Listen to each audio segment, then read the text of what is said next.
Слушай, любимый, фокусируй сюда. Все будет, как ты захочешь, окей? Только маленькая просьба. Тут нужно одному хмырю по репе настучать. Можешь? Природа не пожалела для Олеси Судзиловской ничего. Ни красоты и обаяния, ни стройной фигуры.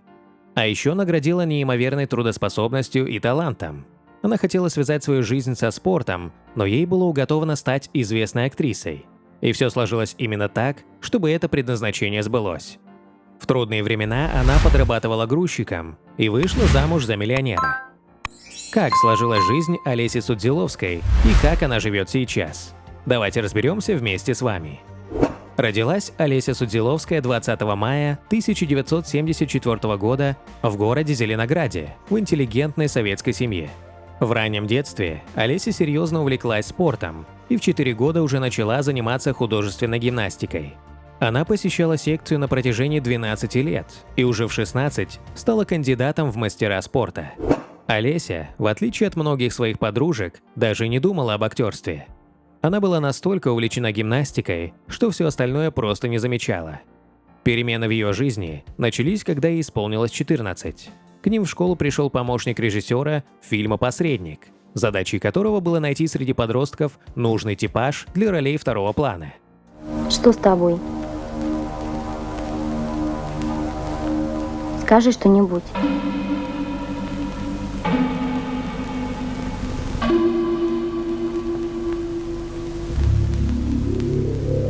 Ну не молчи, пожалуйста. Олесю выдвинули в числе первых, потому что она была на хорошем счету в школе. Судзиловскую и еще 2 парней попросили сыграть небольшую сценку. Олеся должна представить хозяйку погибшей собаки, а парни показать себя в роли утешителей. Девочка сразу вспомнила своего пса Кузю, которого сбила машина, когда она была совсем маленькой. Слезы хлынули из ее глаз такой рекой, что режиссер долго недоумевал, как ей удалось так быстро войти в роль и так естественно расплакаться. Олеся продолжала рыдать и после окончания сценки. Ее еле успокоил папа, пришедший с дочкой на пробы.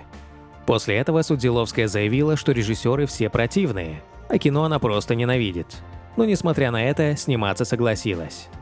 После того, как Олеся побывала на съемочной площадке, а потом и увидела себя на экране в фильме «Посредник», она просто влюбилась в кинематограф и решила расстаться со спортом. В это время она и приняла решение продолжить актерскую карьеру. В этом стремлении Олесю серьезно поддерживала мама, которая была не против, чтобы дочь стала студенткой театрального института.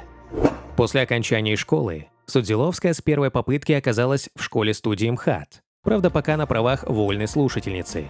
Спустя некоторое время она пополнила число студентов дневного отделения, ее наставником стал Авангард Леонтьев. Это потом она скажет о своем учителе, что он лепил из них не только профессионалов, но и стремился сделать из них настоящих людей. И тот, кто с песней по жизни шагает, тот никогда и нигде не пропадет.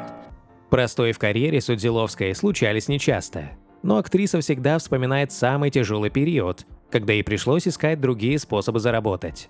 Однажды, в канун Нового года, она осталась совсем без денег.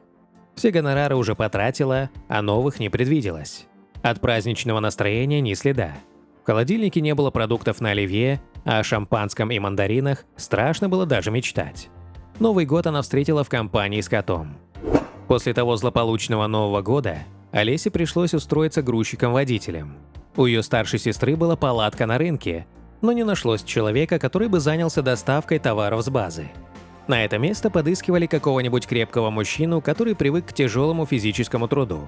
Но других вариантов заработать у Судзиловской не было, и она ухватилась за этот. Долгое время Судзиловская предпочитала не афишировать свою личную жизнь. И только несколько лет назад она призналась, что еще в 17 лет вышла замуж. Правда, имя своего первого мужа Олеся и теперь не хочет называть. По словам актрисы, ее возлюбленный был на несколько лет старше. Красивый, обаятельный, честный, порядочный. Они встречались около года, после чего решили пожениться. Родители Олеси с пониманием отнеслись к ее раннему замужеству, тем более что молодой человек им тоже очень нравился. Со временем у каждого из супругов появились свои интересы, которые и развели их в разные стороны. И через 8 лет этот брак распался. Расставшись с мужем, Олеся несколько лет жила одна, хотя поклонников, в том числе и высокопоставленных, у нее было предостаточно. Актриса особого дискомфорта от одиночества не испытывала. У нее была своя квартира, маленькая, но очень уютная, где все было устроено по ее вкусу. «Это был мой мир, и я в нем была счастлива. Никто не ограничивал мою свободу», — говорит актриса. И только в 2007 году в жизни Олеси появился человек, которого она впустила в свой мир. Это был Сергей Дзёбань, топ-менеджер Росбанка. Он занимался бизнесом и не увлекался кино, в особенности российским. Но однажды друзья пригласили его на церемонию открытия Московского кинофестиваля. Сергей увидел идущую по лестнице очень красивую девушку и спросил, кто такая. Ему ответили, актриса Олеся Судзиловская. Очень редкая фамилия, согласитесь. Я ее сразу запомнил, рассказывал Дзёбань. Однако тогда Сергей даже не попытался познакомиться с Олесей. Произошло это только через 4 года, когда Дзёбань был в командировке в Красноярске. От Гоши Куценко, своего давнего приятеля, Сергей узнал, что тот вскоре тоже прилетит в Красноярск на гастроли, причем не один, а с Судзиловской. И у него в голове созрел интересный план. В один из дней, когда Олеся была на какой-то встрече, Дзёбань под видом шофера заехал за ней на старенькой «Волге». По дороге они разговорились, и актриса, на которую водитель произвел очень приятное впечатление, дала ему свой номер телефона и пообещала помочь с работой в Москве. Когда же выяснилось, что Сергей не водитель, а крупный бизнесмен, Судзиловская не обиделась, а напротив, оценила его находчивость и чувство юмора. Уже в Москве Сергей и Олеся продолжили знакомство, но первое время общались по-дружески. Они оба были уже взрослыми состоявшимися людьми, поэтому спешить им было некуда. И только когда поняли, что действительно хотят быть вместе, они решили связать себя узами брака. Но прежде чем Сергей и Олеся официально стали мужем и женой, в их жизни произошло одно очень важное событие. 4 января 2009 года родился сын Артем. Он и стал главным свидетелем на свадьбе, которая состоялась через полгода, 26 октября.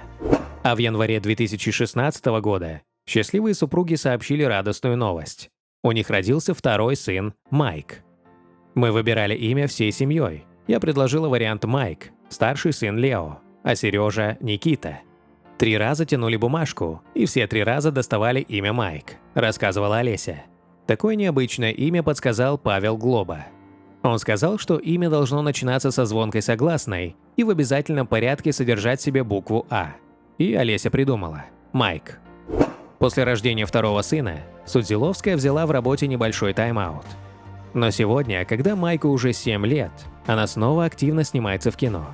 Тем не менее, семья для Олеси всегда на первом месте. Мы очень любим проводить вместе хотя бы один выходной в неделю. И утренний завтрак вместе для нас уже традиция, ритуал. Мы садимся, медленно и вкусно завтракаем и говорим, признается актриса. Безусловно, у звездных мам гораздо больше возможностей, чтобы совмещать работу и материнство. Как минимум, у многих из них есть няни и финансы на оплату их труда. Впрочем, как призналась Судзиловская, когда ее дети были маленькие, немало времени с детьми проводил именно их отец в первую очередь. Сейчас дети уже выросли, няни им нужны все меньше и меньше. Мальчики пробуют себя в различных направлениях, ведут активный образ жизни. Они уже освоили водный мотоцикл, забирались в горы, ныряли в воду. Для мамы это тоже испытание. Олеся не раз говорила, ее мечта – жить на Рублевке. Задолго до знакомства с будущим супругом она приезжала в эти места загорать, гулять с собакой. Мечта сбылась, и сегодня актриса живет со своей семьей в загородном доме, который расположен неподалеку от Рублево-Успенского шоссе.